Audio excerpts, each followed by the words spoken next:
Durante esses 4 domingos, né, a gente vai estar falando um pouquinho sobre a criação, sobre o nosso universo em específico. E eu sempre gostei muito de ciência, sabe? Sempre gostei muito, desde bem criancinha, né? Eu era daquelas crianças que cresceram cheio de livros e com nenhum amigo, né? Eu sempre fui desses.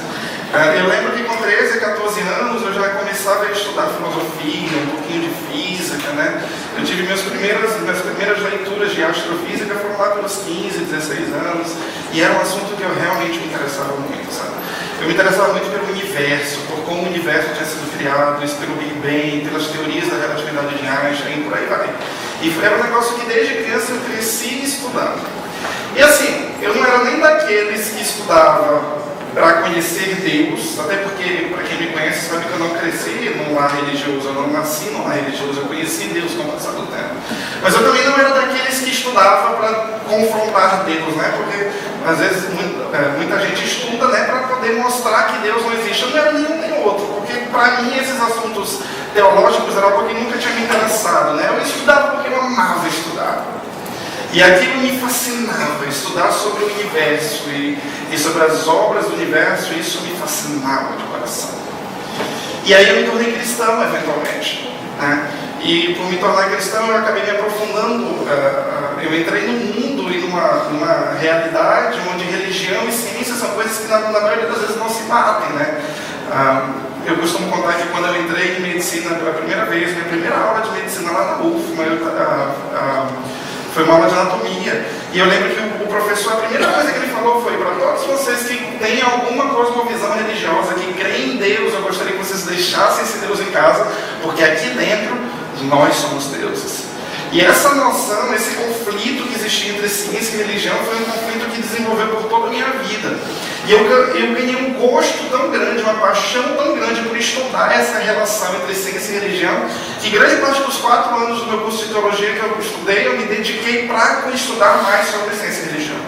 Até o ponto em que eu comecei a dar estudos bíblicos para ateus e pregar para ateus lá naquela região de Belém, pelos lugares em que eu ia. E Deus, ele trabalhou, eu tive o privilégio de poder trabalhar para Deus com esse grupo de pessoas que é um grupo que na maioria das vezes não é bem trabalhado, né?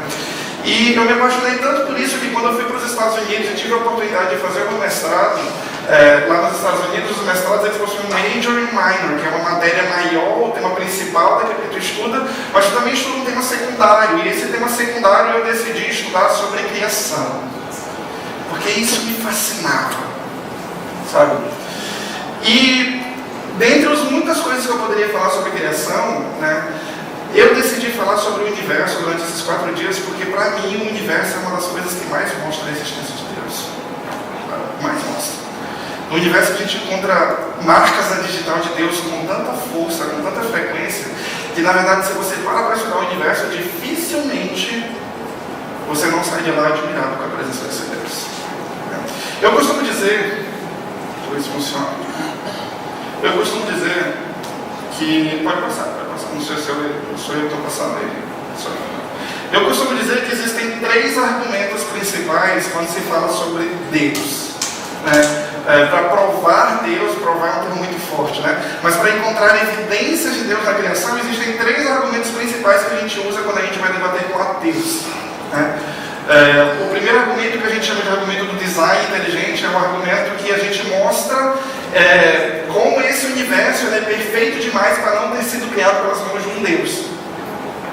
A gente procura nas perfeições do universo, nas coisas que são muito perfeitas, muito singulares, e a gente percebe que isso é muito perfeito, muito singular para ter sido criado pelo acaso. Esse é um bom argumento que tem sido usado hoje por muitos cristãos para defender Deus. O segundo argumento é chamado de argumento cosmológico, da origem do universo. Esse argumento aqui para mim também é fascinante. Ele é um pouquinho mais filosófico, mas ele fala sobre a origem do universo. Ele diz que se o universo ele tem uma origem, necessariamente ele tem que ter algo que tenha causado esse universo. E aí ele leva em decorrência a Deus. E o terceiro argumento para mim talvez seja o mais difícil, o que eu tenho mais dificuldade em explicar para quem não tem um conhecimento muito grande de filosofia. Mas ele fala sobre a essência do pensamento de Deus. Se o pensamento de Deus existir, ele vive e ele se desenvolve com o passar das civilizações, isso é uma das grandes provas de que Deus de fato ele é um ser real. Mas esses 3 argumentos eu decidi focar nesse primeiro, que é o argumento do design inteligente. E durante esses 4 dias, esses 4 domingos, eu vou estar focando no argumento do design inteligente de forma mais específica no princípio, que é conhecido como princípio antrópico. E aí você me pergunta, Jorge, nome difícil já de começo, não se preocupa, não vai ser tão complexo assim, eu prometo, né? E eu vou lhe explicar o que é princípio antrópico. Princípio antrópico é um argumento que diz assim, que quanto mais complexo for algo, mais difícil é que isso tenha sido formado ao acaso. Por exemplo, se você chega numa casa e encontra um bolo lá na frente, quais as chances desse bolo ter surgido com um vento muito forte que bateu e saiu misturando os ingredientes no ar e de repente surgiu um bolo? Quais as chances disso acontecer? Muito pouca, né? Porque um bolo é algo muito complexo, né? Existe um grande cientista, um grande filósofo que diz assim, quais as chances de eu pegar 1000 macacos e colocar na frente de 1000 máquinas de datilografar, porque na época dele não existia computador, né? E colocar para eles datilografarem à vontade durante determinado tempo. E quais as chances de depois de determinado tempo, dentre todas essas máquinas, em uma delas sair um livro escrito com conhecimento? Muito pouco, né? Porque um livro é algo muito complexo, e se ele é complexo, dificilmente ele acontece por acaso.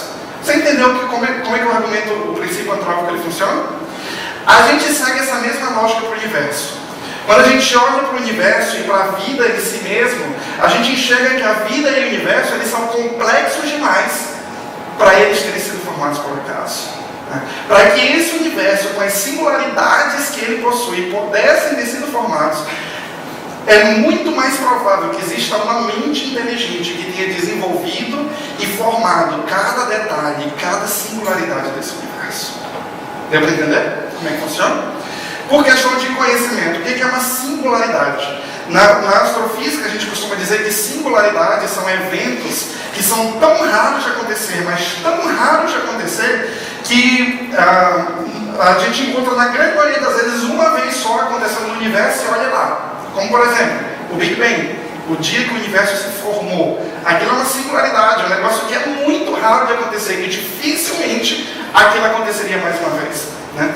E durante esses 4 dias a gente vai ver várias singularidades do universo que nos mostram o quão difícil foi que esse universo pudesse ter sido feito ao acaso. Você acha que vale a pena conhecer um pouquinho mais sobre isso? Você acha que é interessante? Eu acho, né? Eu acho que isso é muito interessante. Eu queria também, antes, deixar claro que isso aqui não é conhecimento meu. Né? O legal de teólogo falar sobre ciência, né, é que nunca o pessoal dá muito valor para a gente, né? Porque não é minha área, né? Eu vou estar falando aqui de física, mas eu não sou físico, né? E de fato, eu só estou repassando conhecimento. Na verdade, tudo isso que eu vou falar durante esses 4 dias, isso aqui foi a tese de PhD de um doutor chamado Robert Piccioni. Ele é PhD em Física Quântica Nuclear. E ele foi meu professor lá nos Estados Unidos. Eu tive um seminário de 2 semanas com ele, onde ele explicou isso que eu vou explicar para vocês em 4 dias. Só que ele explicou em detalhes, obviamente, né? Um pouquinho mais aprofundado. Mas para mim, essas 2 semanas em que eu tive com ele foram mais uma força que eu tive para minha convicção de que existe um Deus aí fora. E eu espero que, assim como isso aqui, para mim, foi uma força que me mostrou que Deus ele realmente existe, eu espero que no fim desses 4 dias, desses 4 domingos, se você ainda tem dúvidas da existência desse Deus poderoso, eu espero que durante esses 4 domingos ele possa tocar teu coração e tu possa realmente ter convicção de que esse Deus existe. Esse é o meu objetivo. Vamos ver se eu vou cumprir ele até o fim. Tá bom? A grande pergunta que eu quero fazer durante essa semana, esses 4 dias, né, é quão peculiar são as condições para a vida? O quão único é necessário para que eu possa ter vida?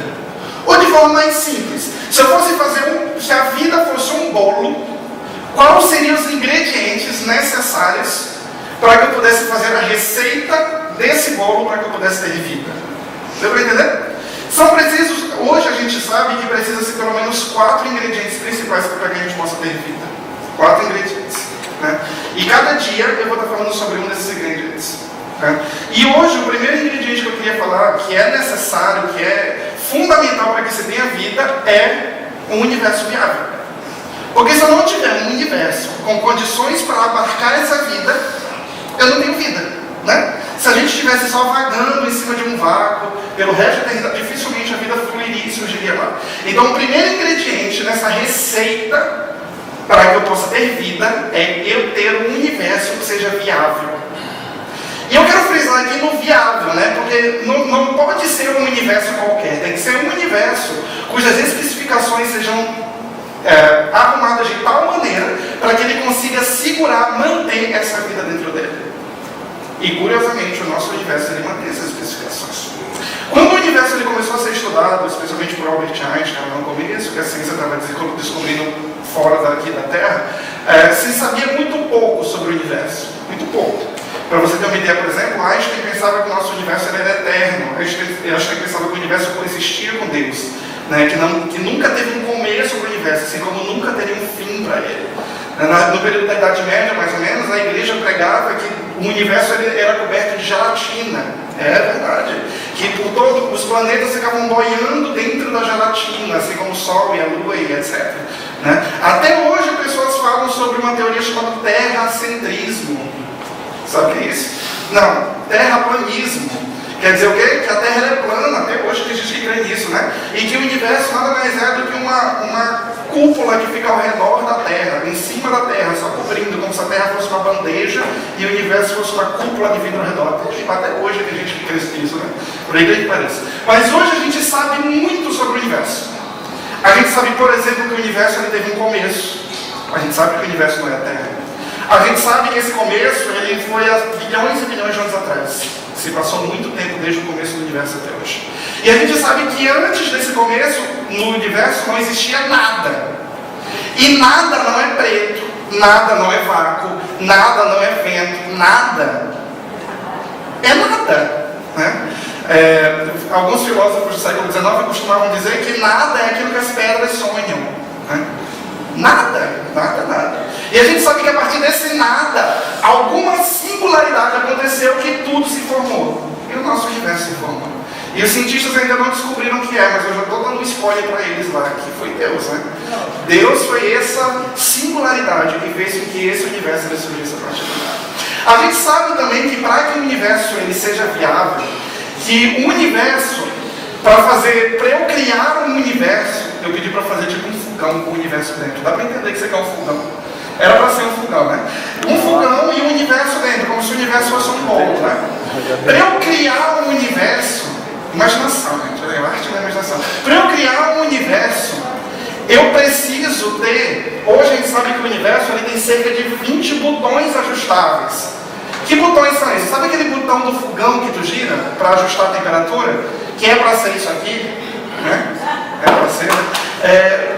O universo ele possui, para se formar o universo, eu preciso de 20 botões. Que esses botões podem ser ajustáveis para que o universo ele possa estar certo. Deixa eu tentar explicar de forma mais clara, porque eu acho que não ficou tão claro. Mano, você pode vir aqui me ajudar, por favor? Obrigado. Vamos supor que você esteja numa cozinha e você está preparando para um bolo. Tá? E aqui é o fogão. Manu, fica ali na frente dos botões, por favor. Muito obrigado. E Manu é o botão do fogão. Né? Sabe aquele botãozinho que tu gira? Manu é o botão do fogão. Fica de frente para eles, Manu, com o bracinho assim para frente, por favor. Olha, Manu é o botão do fogão. E esse botão eu posso girar. Né? No seu fogão você não pode girar o botão para ajustar a temperatura desse fogão em 0, 10, 15, 20, 30 e assim sucessivamente até dar uma volta completa. Né? O seu fogão é assim também? Então você entende o que eu estou falando, né? Tudo bem. Vamos imaginar que para eu fazer um bolo, eu preciso girar esse botão desse fogão. E se eu colocar esse botão em qualquer lugar, dentro desse raio, o bolo vai sair bom. Então se o botão ficar aí onde ele está, o bolo fica bom ou não fica? Sim ou não? Sim. E se ele estiver aqui, fica bom ou não? E se ele estiver aqui, fica bom ou não? Não. Então eu percebo que dentre as múltiplas opções que esse botão ele pode estar, ele precisa estar dentro desse raio para que dê certo. Agora, se esse raio for menor, as chances desse botão, dessa receita que eu estou fazendo, dela acontecer na sorte, elas aumentam ou elas diminuem? Deixa eu explicar aqui. Imagina agora que uma criança vem e ela começa a girar esse botão aleatoriamente. Gira, gira, gira, gira, gira e para. Se eu tiver esse raio grande aqui, as chances desse bolo sair e der certo são grandes ou são pequenas? São grandes, né? 50%, né? Agora, se eu diminuir esse raio, as chances aumentam ou diminuem? E se eu diminuir mais ainda? Mais ainda. E assim sucessivamente. Então vocês percebem que quanto menor o raio para que o bolo dê certo, menos chance ele tem de sair da sorte. Entenderam o que eu estou tentando explicar? Todo mundo entendeu? Agora, se além do botão Manu, eu acrescentasse um segundo botão, e nesse primeiro botão o raio é esse, e no segundo botão o raio é esse, as chances dessa criança vir e girar e dar sorte, os dois estarem dentro do raio, são maiores ou menores? Menores ainda, né? Então, quanto mais botões eu acrescentar, menos chance tem de uma criança vir e começar a girar os botões desse fogão e esse bolo dar certo. Certo ou errado? Todo mundo está seguindo o raciocínio? Você pode balançar a cabeça se você tiver medo assim ou assim, só para poder ver se você está seguindo. Todo mundo está seguindo? Sim? Então tá bom. Pode sentar, muito obrigado. Nosso universo é um bolo. E para esse bolo do universo dar certo, ele precisa estar num fogão com 20 botões. E eu usei 20, não é porque eu estou escolhendo um número aleatório, porque realmente a gente sabe hoje que o universo, para ele ser viável, ele precisa se encaixar em 20 especificações. E a ciência hoje sabe exatamente quais são essas especificações e qual é o raio dessas especificações que o universo ele precisa entrar para que ele possa ser viável. A gente sabe com todos esses detalhes. Né? Então, o universo, para que ele possa ser viável, ele tem que estar num fogão com cerca de 20 botões. Cada botão desse possui um amplo alcance de valores. Não é um botãozinho que você só pode girar aqui e aqui. Não, você pode girar ele você pode parar ele em vários pontos diferentes. Mas o mais curioso é que para que esse bolo chamado universo dê certo, é preciso que esses botões eles parem dentro de um raio muito pequeno para que esse universo ele possa ser habitado. E aí eu quero falar sobre alguns desses botões para vocês hoje. 3 para ser mais exato. Desses 20 eu queria falar sobre 3. De forma assim bem rápida para vocês entenderem um pouquinho melhor o quão específico é criar um universo do nada. Né? O primeiro desses botões é a massa do próton. Você sabe o que é um próton? Deixa eu tentar explicar para vocês. Mas você me ajuda aqui de novo? Aproveita, você pode me ajudar aqui também. Vem aqui me ajudar, vamos lá. Já que é para usar, né, vamos usar minhas irmãs no drama, né? Muito bem. Vamos supor que você sabe que você é feito de átomos, né? Se você pegar um microscópio e enxergar a menor parte de você, e aí for diminuindo, você vai chegar num átomo. E um átomo nada mais é do que um centro formado por prótons e nêutrons e uma corrente de elétrons que fica girando ao redor do centro. E é esse girar ao redor do centro que faz a energia do átomo, que faz com que ele produza energia. Né? Muito bem.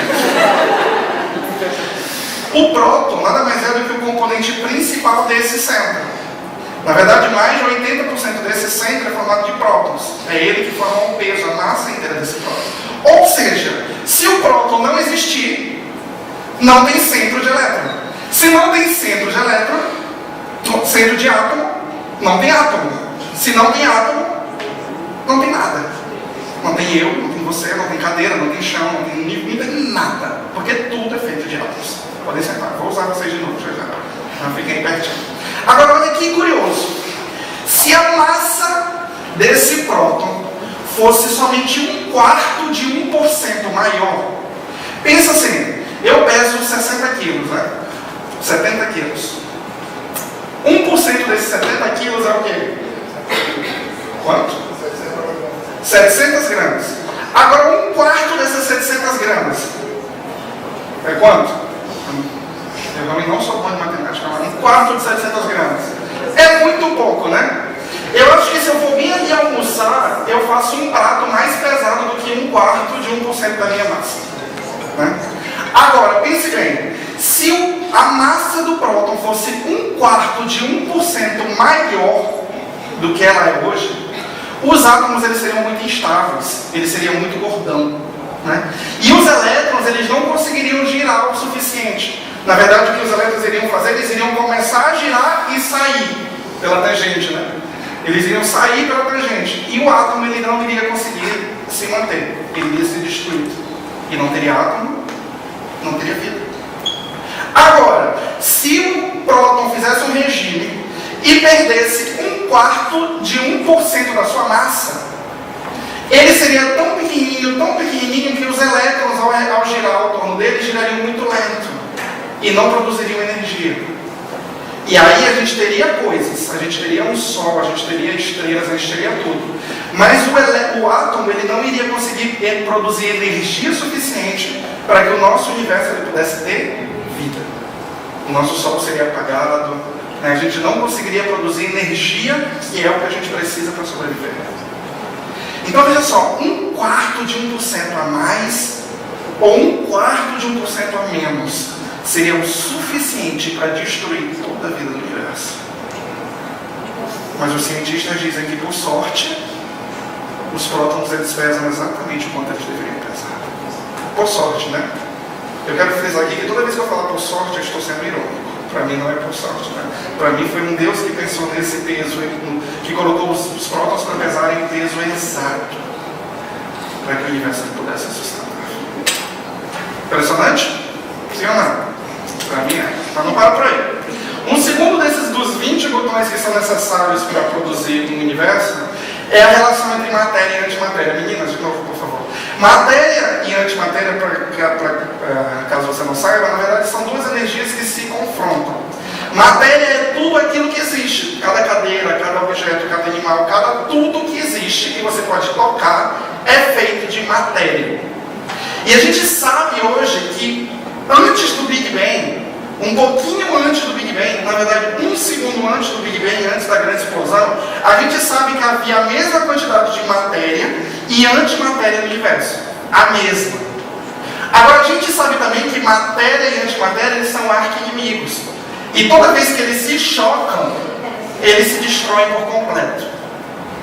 Então, se o Big Bang ele tivesse acontecido exatamente nas condições em que ele estava, 1 segundo antes dele ter acontecido, a matéria e a antimatéria teriam se chocado e desintegrado, não haveria nada. A gente sabe hoje, e a gente não sabe disso baseado só em cálculos, a gente sabe disso por evidências daquilo que a gente consegue ver. A gente sabe hoje, a ciência sabe hoje, que exatamente 1 segundo depois que a explosão aconteceu, para cada 1 milhão de partículas de antimatéria que existiam, havia 1 milhão e 1 partícula de matéria. A gente sabe exatamente quanta partícula de matéria tinha. A gente sabe exatamente como essa partícula de matéria excedente se transformou no universo que existe hoje. Mas a gente não sabe como foi que esse equilíbrio entre matéria e antimatéria se desfez. A gente não sabe o que fez com que essa uma partícula de matéria a mais desequilibrasse esse equilíbrio logo depois da explosão. Mas por sorte, vou sentar de novo, por sorte, esse equilíbrio se desfez. E tudo que você vê hoje ao teu redor, tudo foi formado a partir dessa uma partícula de matéria a mais que se desequilibrou desse conflito. Muito específico, né? Muito específico para ter sido formado pelo acaso. Mas não para por aí. Deixa eu mostrar mais um desses botões. Esse aqui é interessante porque esse aqui foi descoberto pelo próprio Einstein. Dos 20 botões que hoje a gente conhece, esse aqui foi o primeiro a ser descoberto. Einstein foi a primeira pessoa a descobrir que o nosso universo está em expansão. Na verdade, Einstein nem sabia se ele estava em expansão ou em regressão. Ele não sabia se ele estava crescendo ou diminuindo. Mas ele sabia que o nosso universo não era estático, ele não estava parado. E aí Einstein, em seus cálculos, ele descobriu que se o universo estivesse em expansão, era necessário que no começo, quando houve a explosão, haveria o que ele chamou de curvatura inicial do espaço, que é o ângulo em que o espaço começou a se expandir. E Einstein, através de cálculos matemáticos, e na época dele ele ainda não conseguia provar isso olhando, ele só conseguiu provar através de cálculos. Mas um pouquinho depois, dois cientistas chamados Friedrich e Leitman, eles conseguiram provar essa curvatura inicial, através de evidências que eles conseguiram provar através da visão. Mas Einstein ele descobriu que essa curvatura, esse cálculo que ele fez, o número da curvatura, ele poderia ter viajado entre qualquer número de mais 1 até menos 1. E aí você pensa, Jorge, legal, né? Entre mais 1 e menos 1 são só 3 números, né? Não é não.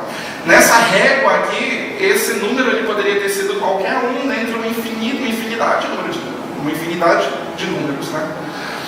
E Albert Einstein descobriu que se a curvatura inicial do espaço ela fosse mais próxima do mais 1, fosse qualquer número dentro dessa linha vermelha, o universo teria se expandido tão rápido, que ele não teria formado nada. Ele seria só um grande vácuo.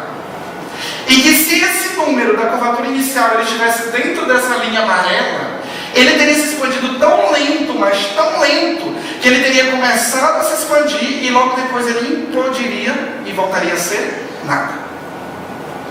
Albert Einstein descobriu que a única maneira do universo ele se expandir com velocidade suficiente para que ele pudesse produzir a vida que a gente tem hoje era se a curvatura inicial fosse um valor de 0. E aí você me pergunta, Jorge, tudo bem, mas o quão específico é isso? Deixa eu tentar mostrar um pouquinho o quanto isso aqui é específico. Se isso aqui fosse uma régua, essa linha aqui fosse uma régua, e se eu estendesse essa régua de um canto a outro do universo, porque não tem como ser maior do que isso, se eu colocasse o lado vermelho, a ponta vermelha numa extremidade do universo, e o lado amarelo na outra extremidade do universo, essa linha verde que fica aqui no meio, ela ainda assim seria menor do que um átomo, de tão pequena que é essa probabilidade. Para que isso aqui aconteça na sorte, é a mesma chance de você pegar um baralho e jogar esse baralho para cima e pegar mais de espada. E aí depois pegar um segundo baralho e jogar esse baralho para cima e pegar outro mais de espada. E fazer isso repetidas vezes por 29 vezes. É a mesma coisa de você jogar 29 baralhos para cima e pegar 29 asas de espada consecutivamente. Bem difícil, né? Bem difícil. Mas os cientistas dizem que, por sorte, o nosso universo ele caiu nessa expectativa. Para mim não é por sorte. Esses aqui são só 3 das múltiplas especificações que o universo precisa para que ele possa realmente abranger a vida. E o curioso é que dentro dessas muitas especificações, apesar disso, o universo ele conseguiu sim produzir vida. Dificilmente alguém olharia para como eu falei no começo, olharia para um bolo que está em cima de uma mesa e acreditaria que esse bolo ele foi formado a partir de um vento que passou e bateu e misturou os ingredientes e ele surgiu. Porque um bolo é algo complexo. Se um bolo é algo complexo, se um bolo, na simplicidade que ele é, a gente não acredita que veio na sorte, imagina um universo com especificações tão singulares para que ele pudesse abranger a vida que ele possui hoje. Esse é o Deus. É um Deus que foi capaz de criar esse universo do nada. Do nada.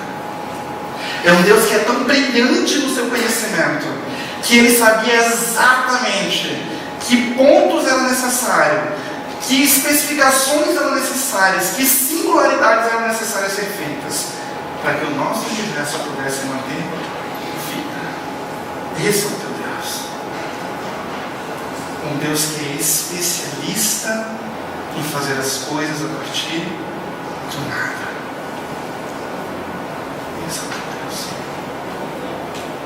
E aí você pode me dizer, Jorge, isso aqui é fantástico, sabe? Isso aqui é incrível, isso aqui, sabe, emociona meu coração.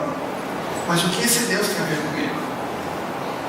Para mim, quando eu olho para esse Deus que pôde criar esse universo tão específico e complexo como ele é, a partir de nada, quando eu enxergo esse Deus, eu enxergo quantas coisas ele pode fazer por mim. Eu enxergo como ele pode me transformar e me moldar e guiar a minha vida e criar uma vida inteira, mesmo que eu não tenha nada. Eu queria te contar uma história sobre a minha vida. Nesses 4 dias eu pretendo contar histórias sobre experiências que eu passei. Pouca gente sabe disso, mas eu já fui noivo. Quando eu estava no meu 3º ano de teologia, eu estava noivo de uma garota que ela era maranhense, daqui em São Luís. Na verdade, ela era de Portugal, mas eu conheci ela aqui em São Luís. E ela estudava lá na Bahia, estudava psicologia. E a gente se encontrava nas férias para comportar junto. A gente sempre, todas as férias a gente comportava no mesmo lugar, porque a gente já passava o semestre todo distante, para que a gente pudesse ter algum tempo juntos. E quando a gente decidiu marcar casamento, noivado, a gente decidiu que a gente trabalharia umas férias o suficiente para pagar 1 ano de colégio. Para que na férias seguinte, eu e ela pudéssemos não comportar, para que a gente pudesse vir para São Luís, para que minha família pudesse conhecê-la melhor, para que eu e a família dela pudesse me conhecer melhor, para que a gente pudesse tratar dos assuntos do casamento e coisas do tipo, né? Nada em comum. E assim a gente fez. A gente comportou uma férias bem pesada e guardamos dinheiro, e eu paguei aquele semestre e eu já estava no banco guardado todo o dinheiro suficiente para pagar o semestre seguinte. E assim eu fui para o colégio, com planos e sonhos de que nas férias seguintes eu passaria uma férias inteira com minha noiva e a gente organizaria o casamento. Só que aí na metade daquele semestre algo aconteceu. Um dos meus melhores amigos lá na faculdade, ele tinha ido muito mal na comportagem nas férias anteriores. E ele tinha ido tão mal, que quando ele chegou lá na faculdade, ele tinha um pouquinho de dinheiro para fazer a matrícula e pagar o primeiro mês. E ele fez essa matrícula, pagou o primeiro mês e prometeu para o colégio que ele tinha dinheiro, só que ele não tinha. E na cabeça dele ele pensava que ele ia conseguir, mas ele não conseguia. E eu vi ele entrando em desespero quando estava chegando no 2º, no 3º mês que ele estava devendo, e o colégio já estava lá arriscando, dizendo: olha, tu vai ser expulso. Se tu não pagar, tu não tem como estudar, tu vai ter que trancar teu curso e trabalhar. E na minha primeira férias, quando eu comportei pela primeira vez, eu tinha feito um pacto com Deus que eu estaria doando parte do meu dinheiro da comportagem em todas as minhas férias para ajudar algum amigo. E naquela férias em especial, porque eu tinha planejado aquilo com a minha noiva, porque estava tudo certo para a férias que vem não comportar, eu não tinha cumprido a minha parte do pacto. E no meu coração eu sentia que era Deus me tocando, dizendo: meu filho, tu guardou esse dinheiro, foi para isso. Não foi para passar uma férias sem comportar. E no meu coração eu tinha muita convicção de que eu devia ajudar. E eu fiz. E eu fiz porque ele me prometeu, e ele me fez um pacto, sabe, um pacto de melhor amigo, de que nas férias seguintes ele iria comigo, comportar junto comigo, para que a gente pudesse tirar o meu alvo o mais rápido possível, para que eu pudesse voltar para o Maranhão e passar pelo menos 1 mês ou 15 dias nas minhas férias, seguindo o plano que eu queria. Só que a partir do momento em que eu ajudei ele com esse dinheiro, parece que tudo começou a desandar. Mesmo na minha cabeça, eu tendo plena convicção de que aquilo era o plano de Deus, e que Deus queria que eu fizesse aquilo, e eu estando em paz comigo mesmo por ter dado aquele dinheiro para ele, minha noiva não entendeu isso tão bem. E na cabeça dela, ela imaginou que, ela entendeu que aquilo era um reflexo de como seria o restante da nossa vida, né? Ela começou a enxergar como se eu tivesse colocado alguém na frente dela, e aquilo por alguma razão magoou muito o coração dela. No começo ela entendeu, ou disse que entendeu, mas com o passar do tempo a gente começou a entrar em conflitos. A gente estava namorando há quase 2 anos e meio, a gente nunca tinha tido uma briga, e em um semestre a gente começou a brigar praticamente toda semana. E eu via que praticamente todas as nossas brigas, apesar de serem por motivos completamente diferentes uns dos outros, todos remetiam para a mesma coisa: eu sempre iria colocar alguém na frente dela, porque naquela vez eu tinha colocado. E aí eu fui me embora comportar em Natal, fui para Natal comportar, com a minha cabeça assim, sabendo que eu estava brigando com ela com muita frequência. E aí o baque maior veio quando 1 semana antes da comportagem, da gente sair para a comportagem, e esse meu amigo recebeu a oportunidade de receber uma bolsa de estudo integral no colégio. Só que para isso ele teria que ficar no colégio, ele não poderia ir comportar. E eu disse para ele, mas tu fez esse acordo comigo, tu disse que tu ia comportar para me ajudar. E ele disse, sinto muito, não posso ir. E agora eu ia para o Natal sem minha dupla de comportagem, ele queria me ajudar a comportar. Eu ia para o Natal com o meu relacionamento em problemas seríssimos, gravíssimos. E foi assim que eu cheguei para comportar. E sabe, foi uma das férias mais suaves que eu tive. Naquelas férias, a situação ficou tão feia, que a gente terminou, eu e meu noivo. Esse meu melhor amigo que, sabe, eu tinha ajudado ele financeiramente, depois eu descobri que uma parte do dinheiro que eu ajudei ele não usou para pagar o colégio, ele usou para outras coisas. Né? Eu me senti traído por ele. Né? Cheguei lá na comportagem, eu não tinha nenhum dinheiro para pagar o semestre que vem. E eu estava tão estressado com tudo isso acontecendo na minha vida que eu simplesmente não conseguia trabalhar. Eu tinha decidido ir para o Nordeste, porque era uma região que eu nunca tinha conhecido, só que de repente eu estava numa terra nova, diferente, com líderes diferentes de comportagem, uma região diferente, e eu não conseguia me desenvolver. Também naquelas férias, foi a primeira férias que eu descobri que eu carregava nos meus genes uma doença, a epilepsia. E pela primeira vez eu comecei a desencadear sintomas da epilepsia num lugar totalmente diferente, onde ninguém me conhecia. E chegou num ponto em que os problemas eles começaram a abranger com tanta força que eu cheguei a questionar até mesmo se Deus ele tinha caminhado comigo. Se Deus estava caminhando comigo. Sabe? Eu cheguei num desespero muito semelhante àquele desespero que eu tive quando eu larguei medicina. Sabe? O desespero de olhar para as minhas decisões e pensar, rapaz, Deus ele não está do meu lado. Sabe? Eu não tenho nada. Sabe? Eu não tenho mais meu namoro, meu relacionamento, minha família, meu futuro casamento. Sabe? Eu não tenho dinheiro para pagar o meu colégio. Eu não tenho a minha família de casa. Minha mãe ainda não tinha voltado a falar comigo. Eu não tenho nada. Sabe, eu lembro que muitas das vezes eu passava o dia trabalhando e não conseguia vender nada, e quando chegava mais ou menos no pôr do sol eu estava tão cansado que eu ia para uma das praias que tinha lá em Natal, e eu sentava na areia e olhava para o mar e chorava, pensando em tudo aquilo que eu tinha aberto. E aí, numa dessas situações, eu estava sentado na areia quando um comportor de uma outra campanha que não conhecia passou e me encontrou, e ele me ofereceu livros como se eu fosse uma outra pessoa, uma pessoa qualquer. Só que ele não estava concordando com os mesmos livros que ele estava concordando com livros, na verdade, que eu nunca nem tinha visto na comportagem. Dentre os muitos livros que ele estava oferecendo, ele tinha um livro bem fininho do Michelson Borges, que é um jornalista adventista, que fala sobre criação.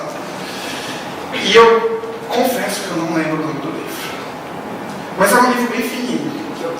E eu comprei da mão dele. Era R$10, eu tinha dinheiro. Eu comprei da mão dele. E eu comecei a ler. E a história do livro era a história de um homem ateu com uma família de cristãos. E esse homem mostrou a história de como ele foi perdendo tudo por causa do ateísmo e como Deus ele foi tocando no coração dele, tentando mostrar evidências, mas o coração dele era muito duro. E assim, eu confesso que o livro era bem ruimzinho, sabe? Ele não era bom, sabe? Ele não tinha uma leitura gostosa, ele não era um livro profundo de conhecimento, era aqueles livros que tu lê só porque tu já está lendo mesmo, né? Só porque não tem mais nada para fazer. Mas aí de repente eu cheguei no antepenúltimo capítulo, e nesse capítulo, depois de todos os problemas que aquele homem ateu tinha passado, ele tinha sido convidado para ir para a igreja com a esposa dele, e ele foi. E aí ele sentou, e aquele capítulo era um capítulo inteiro do sermão do pastor que estava pregando na igreja que o homem estava assistindo. E o pastor ele começou a contar a história dele, né?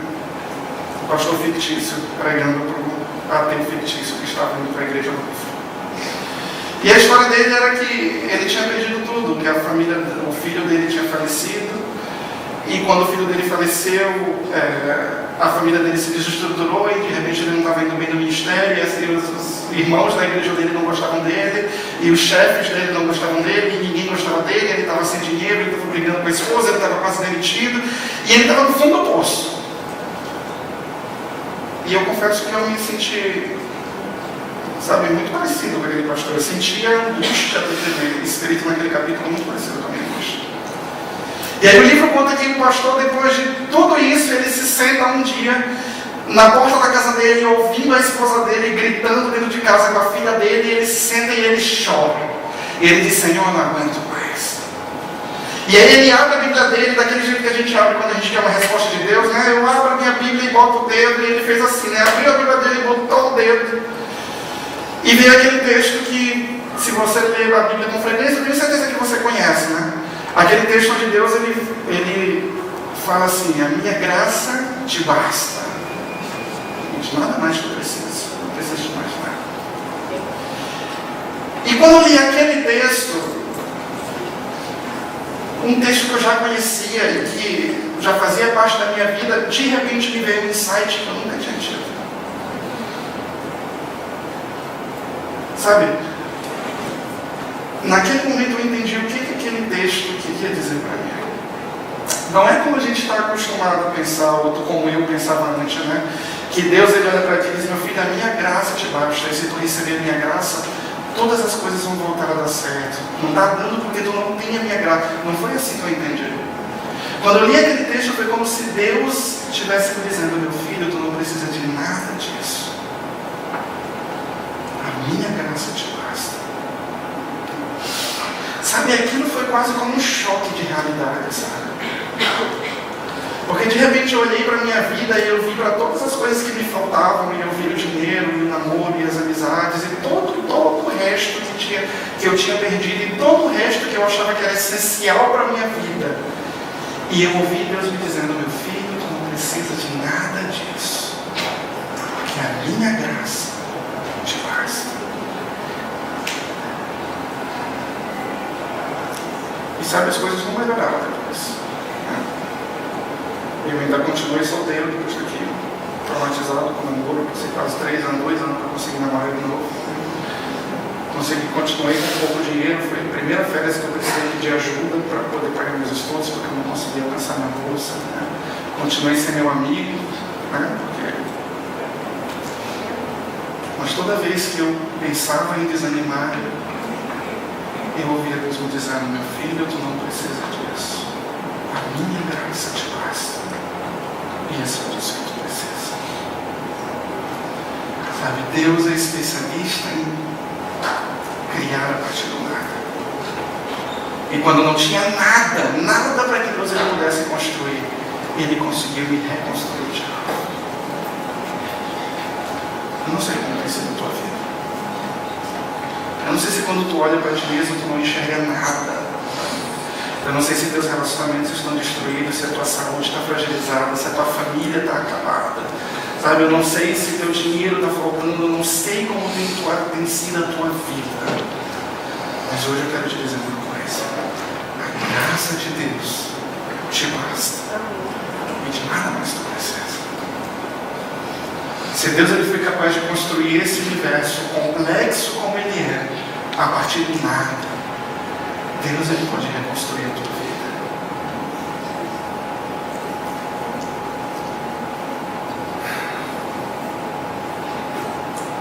Eu não prometo que as coisas vão melhorar daqui para frente. Na verdade, eu chego até a dizer que é bem provável que elas comecem até a piorar mais ainda. Mas eu te prometo que Deus ele nunca vai deixar de caminhar do teu lado. Sabe, não importa o quão fundo você esteja, o quão quebrado você esteja, Deus ele pode te transformar de novo. E Ele pode fazer de ti uma nova pessoa. Sabe, no meu coração, o meu maior desejo é poder um dia ir para esse céu morar com Cristo. Sabe? Esse céu perfeito, intacto, que Ele tem construído para mim e para ti. E todos os dias eu plano para que Deus ele possa reconstruir esse vaso quebrado que eu sou. E a partir do nada me fazer uma pessoa nova. Meu apelo hoje é para que você tenha isso nas vezes do teu coração. Para que tu peça que Deus ele quebre esse ser defeituoso, quebrado que você é hoje. Para que Deus ele te reconstrua, mesmo que seja do nada, em uma pessoa plena, completa, feliz. Porque esse é o sonho de Deus. Eu queria fazer uma oração para terminar. Mas eu queria dedicar nessa oração pessoas que se sintam muito quebradas. pessoas que sintam que na sua vida não tem nada. Porque eu quero dedicar você para Deus. Eu quero clamar para que Deus ele possa te reconstruir, te fazer de novo. Eu quero clamar para que Deus ele possa te dar a paz, sabe, te dar a alegria. Para que Deus ele possa te dar a esperança de que depois desse mundo de tristeza e dor, existe mais para ti. Se hoje tu tem esse desejo no teu coração de ser reconstruído, eu quero te convidar a se ajoelhar, porque eu quero orar contigo e te dedicar a Deus.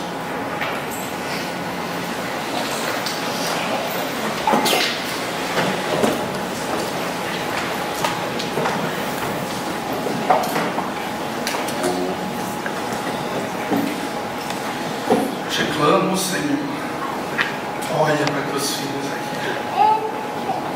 Senhor, cada um desses teus filhos estão ajoelhados hoje porque quando eles enxergam a sua vida, eles não veem nada. Porque a vida deles está quebrada, Senhor. E eu não sei em que aspecto eles sentem que a vida deles está quebrada, Senhor, mas Tu conheces o coração de cada um deles. Tu sabes, Senhor, quais são suas dores e suas lutas. Tu sabes quais são suas necessidades e Tu sabes o que eles precisam de reparo. Senhor, constrói a cada um deles. Senhor, se não tem nada para que Tu possa começar a construir, reconstrói a partir do nada, Senhor. Porque assim como Tu criou um universo complexo, perfeito, a partir do nada, Senhor, eu sei que Tu pode reconstruir a vida de cada um aqui, mesmo que seja a partir do nada. Senhor, derrama a Tua graça sobre cada um de nós, ó Pai. Porque de nada mais precisamos além da Tua graça. E nos ajuda, Senhor, para que a nossa fé possa ser inabalável, Pai. Para que quando as provações vierem, as lutas vierem, Senhor, e quando a gente pensar que nada mais, que ninguém mais está ao nosso lado, para que a gente não duvide de que Tu nunca deixou do nosso lado. Transforma-nos, Senhor. Nos unge e nos abençoa. Em nome